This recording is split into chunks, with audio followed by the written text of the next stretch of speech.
गणेशाय नमः। ओम श्री पुराण पुरुषोत्तमाय नमः। श्री शिव पुराण संहिता 2 रुद्र संहिता भाग 4 कुमार खंड अध्याय 1 से 8। देवताओं द्वारा स्कंद का शिव पार्वती के पास लाया जाना, उनका लाड़ प्यार, देवों के मांगने पर शिवजी का उन्हें तारक वध के लिए स्वामी कार्तिक को देना, कुमार की अध्यक्षता में देवसेना का प्रस्थान, महिसागर संगम पर तारकासुर का आना और दोनों सेनाओं में मुठभेड़, वीरभद्र का तारक के साथ घोर संग्राम, पुनः श्री हरि और तारक में भयानक युद्ध। वंदना करने से जिनका मन प्रसन्न हो जाता है, जिन्हें प्रेम अत्यंत प्यारा है, जो प्रेम प्रदान करने वाले, पूर्णानंदमय, भक्तों की अभिलाषा पूर्ण करने वाले, संपूर्ण ऐश्वर्यों के एकमात्र आवास स्थान और कल्याण स्वरूप हैं, सत्य जिनका श्री विग्रह है, जो सत्यमय है, जिनका ऐश्वर्य त्रिकाला बाधित है, जो सत्य प्रिय एवं सत्य प्रदाता हैं, ब्रह्मा और विष्णु जिनकी स्तुति करते हैं, स्वेच्छा अनुसार शरीर धारण करने वाले उन भगवान शंकर की मैं वंदना करता हूँ। श्री नारद जी ने पूछा, देवताओं का मंगल करने वाले देव परमात्मा शिव तो सर्वसमर्थ हैं। आत्मा राम होकर भी उन्होंने जिस पुत्र की उत्पत्ति के लिए पार्वती के साथ विवाह किया था, उनके वह पुत्र किस प्रकार उत्पन्न हुआ तथा तारकासुर का वध कैसे हुआ। ब्राह्मण, मुझ पर कृपा करके यह सारा वृत्तांत पूर्ण रूप से वर्णन कीजिए। इसके उत्तर में ब्रह्मा जी ने कथा प्रसंग सुनाकर कुमार के गंगा से उत्पन्न होने तथा कृतिका आदि 6 स्त्रियों के द्वारा उनके पाले जाने, उन 6 की संतुष्टि के लिए उनके 6 मुख धारण करने और कृतिकाओं के द्वारा पाले जाने के कारण उनका कार्तिकेय नाम होने की बात कही। तदनंतर उनके शंकर गिरिजा की सेवा में लाए जाने की कथा सुनाई। फिर ब्रह्मा जी ने कहा, भगवान शंकर ने कुमार को गोद में बैठाकर अत्यंत स्नेह किया। देवताओं ने उन्हें नाना प्रकार के पदार्थ, विद्याएं, शक्ति और अस्त्र शस्त्र आदि प्रदान किए। पार्वती के हृदय में प्रेम समाता नहीं था। उन्होंने हर्ष पूर्वक मुस्कुराकर कुमार को परमोत्तम ऐश्वर्य प्रदान किया, साथ ही चिरंजीवी भी बना दिया। लक्ष्मी ने दिव्य संपत्ति तथा एक विशाल एवं मनोहर हार अर्पित किया। सावित्री ने प्रसन्न होकर सारी सिद्ध विद्याएं प्रदान की। मुनि श्रेष्ठ, इस प्रकार वहाँ महोत्सव मनाया गया। सभी के मन प्रसन्न थे। विशेषता शिव और पार्वती के आनंद का पार नहीं था। इसी बीच देवताओं ने भगवान शंकर से कहा, प्रभो, यह तारकासुर कुमार के हाथों ही मारा जाने वाला है, इसीलिए ही यह पार्वती परिणय तथा कुमारोत्पत्ति आदि उत्तम चरित्र घटित हुआ है। अतः हम लोगों के सुखार्थ उसका काम तमाम करने के हेतु कुमार को आज्ञा दीजिए। हम लोग आज ही अस्त्र शस्त्र से सुसज्जित होकर तारक को मारने के लिए रण यात्रा करेंगे। ब्रह्मा जी कहते हैं, मुने, यह सुनकर भगवान शंकर का हृदय दयार्द्र हो गया। उन्होंने उनकी प्रार्थना स्वीकार करके उसी समय तारक का वध करने के लिए अपने पुत्र कुमार को देवताओं को सौंप दिया। फिर तो शिव जी की आज्ञा मिल जाने पर ब्रह्मा, विष्णु आदि सभी देवता एकत्र होकर गुहे को आगे करके तुरंत ही उस पर्वत से चल दिए। उस समय श्री हरि आदि देवताओं के मन में पूर्ण विश्वास था कि वे अवश्य तारक का वध कर डालेंगे। वे भगवान शंकर के तेज से भावित हो कुमार के सेनापतित्व में तारक का संहार करने के लिए रण क्षेत्र में आए। उधर महाबली तारक ने जब देवताओं के इस युद्धोद्योग को सुना, तब वह भी एक विशाल सेना के साथ देवों से युद्ध करने के लिए तत्काल ही चल पड़ा। उसकी उस विशाल वाहिनी को आती देख देवताओं को परम विस्मय हुआ। फिर तो वे बलपूर्वक बारंबार सिंहनाद करने लगे। उसी समय तुरंत ही भगवान शंकर की प्रेरणा से विष्णु आदि संपूर्ण देवताओं के प्रति आकाशवाणी हुई। आकाशवाणी ने कहा, देवगण, तुम लोग जो कुमार के अधिनायकत्व में युद्ध करने के लिए उद्यत हुए हो, इससे तुम संग्राम में दैत्यों को जीतकर विजयी होवोगे।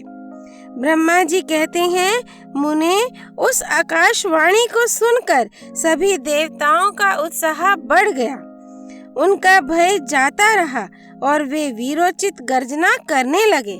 उनकी युद्ध कामना बलवती हो उठी और वे सब के सब कुमार को अग्रणी बनाकर बड़ी उतावली के साथ महिसागर संगम को गए।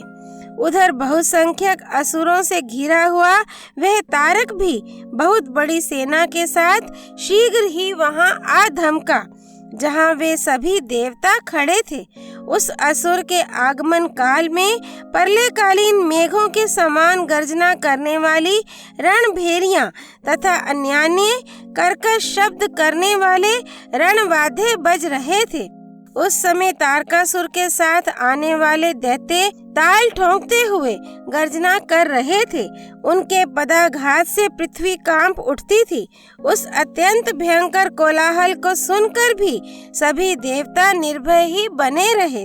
वे एक साथ मिलकर तारकासुर से लोहा लेने के लिए डटकर खड़े हो गए। उस समय देवराज इंद्र कुमार को गजराज पर बैठाकर सबसे आगे खड़े हुए। वे लोकपालों से घिरे हुए थे और उनके साथ देवताओं की महती सेना थी। तत्पश्चात कुमार ने उस गजराज को तो महेंद्र को ही दे दिया और वे स्वयं एक ऐसे विमान पर आरूढ़ हुए जो परमाश्चर्यजनक तथा नाना प्रकार के रत्नों से सुशोभित था। उस समय उस विमान पर सवार होने से सर्वगुण संपन्न महायशस्वी शंकर पुत्र कुमार उत्कृष्ट शोभा से संयुक्त होकर सुशोभित हो रहे थे। उन पर परम प्रकाशमान चमर डुलाए जा रहे थे। इसी बीच बलाभिमानी एवं महावीर देवता और दैत्य क्रोध से विवल होकर परस्पर युद्ध करने लगे। उस समय देवताओं और दैत्यों में बड़ा घमासान युद्ध हुआ। क्षण भर में ही सारी रणभूमि रुंड मुंडों से व्याप्त हो गई। तब महाबली तारकासुर बहुत बड़ी सेना के साथ देवताओं से युद्ध करने के लिए वेग पूर्वक आगे बढ़ा। उस रण दुर्मद तारक को युद्ध की कामना से आगे बढ़ते देखकर इंद्र आदि देवता तुरंत ही उसके सामने आए। फिर तो दोनों सेनाओं में महान कोलाहल होने लगा। तत्पश्चात देवों तथा असुरों का विनाश करने वाला ऐसा द्वंद्व युद्ध आरंभ हुआ, जिसे देखकर वीर लोग हर्षोत्फुल्ल हो गए और कायरों के मन में भय समा गया। इसी समय वीरभद्र कुपित होकर महाबली परमत गणों के साथ वीराभिमानी तारक के समीप आ पहुँचे। वे बलवान गणनायक भगवान शिव के कोप से उत्पन्न हुए थे। अतः समस्त देवताओं को पीछे करके युद्ध की अभिलाषा से तारक के सम्मुख डट गए। उस समय परमत गणों तथा सारे असुरों के मन में परमोल्लास था। अतः वे उस महासमर में परस्पर गुत्थम गुत्थ होकर जूझने लगे। तदनंतर वीरभद्र से तारक का भयानक युद्ध हुआ। इसी बीच असुरों की सेना रण से विमुख हो भाग चली। इस प्रकार अपनी सेना को तितर बितर हुई देख उसका नायक तारकासुर क्रोध से भर गया और 10,000 भुजाएं धारण करके सिंह पर सवार हो देवगणों को मार डालने के लिए वेग पूर्वक उनकी ओर झपटा। वह युद्ध के मुहाने पर देवों तथा परमत गणों को मार मार कर गिराने लगा। तब प्रमथ गणों के नेता महाबली वीरभद्र उसके उस कर्म को देखकर उसका वध करने के लिए अत्यंत कुपित हो उठे। फिर तो उन्होंने भगवान शिव के चरण कमल का ध्यान करके एक ऐसा श्रेष्ठ त्रिशूल हाथ में लिया जिसके तेज से सारी दिशाएं और आकाश प्रकाशित हो उठे। इसी अवसर पर महान कौतुक प्रदर्शन करने वाले स्वामी कार्तिक ने तुरंत ही वीर बाहु द्वारा कहलाकर उस युद्ध को रोक दिया। तब स्वामी की आज्ञा से वीरभद्र उस युद्ध से हट गए। यह देखकर असुर सेनापति महावीर तारक कुपित हो उठा। वह युद्ध कुशल तथा नाना प्रकार के अस्त्रों का जानकार था, अतः देवताओं को ललकार ललकार कर उन पर बाणों की वृष्टि करने लगा। उस समय बलवानों में श्रेष्ठ असुरराज तारक ने ऐसा महान कर्म किया कि सारे देवता मिलकर भी उसका सामना न कर सके। उन भयभीत देवताओं को यूं पिटते हुए देखकर भगवान अच्युत को क्रोध हो आया और वे शीघ्र ही युद्ध करने के लिए तैयार हो गए। उन भगवान श्री हरि ने अपने आयुध सुदर्शन चक्र और शार्ंग धनुष को लेकर युद्ध स्थल में महादैत्य तारक पर आक्रमण किया। मुने तदनंतर सबके देखते देखते श्री हरि और तारकासुर में अत्यंत भयंकर एवं रोमांचकारी महायुद्ध छिड़ गया। इसी बीच अच्युत ने कुपित होकर महान सिंहनाद किया और धधकती हुई ज्वालाओं के से प्रकाश वाले अपने चक्र को उठाया। फिर तो श्री हरि ने उसी चक्र से दैत्य राज तारक पर प्रहार किया। उसकी चोट से अत्यंत व्यथित होकर वह असुर पृथ्वी पर गिर पड़ा, परंतु वह असुर नायक तारक अत्यंत बलवान था, अतः तुरंत ही उठकर उस दैत्य राज ने अपनी शक्ति से चक्र के टुकड़े टुकड़े कर दिए। मुने भगवान विष्णु और तारकासुर दोनों बलवान थे और दोनों में अगाध बल था, अतः युद्ध स्थल में वे परस्पर जूझने लगे। अध्याय 1 से 8 संपूर्ण। सर्वगुण संपन्न महायशस्वी शंकर पार्वती पुत्र कुमार कार्तिकेय की जय। हर हर महादेव। श्री हरि अर्पणमस्तु।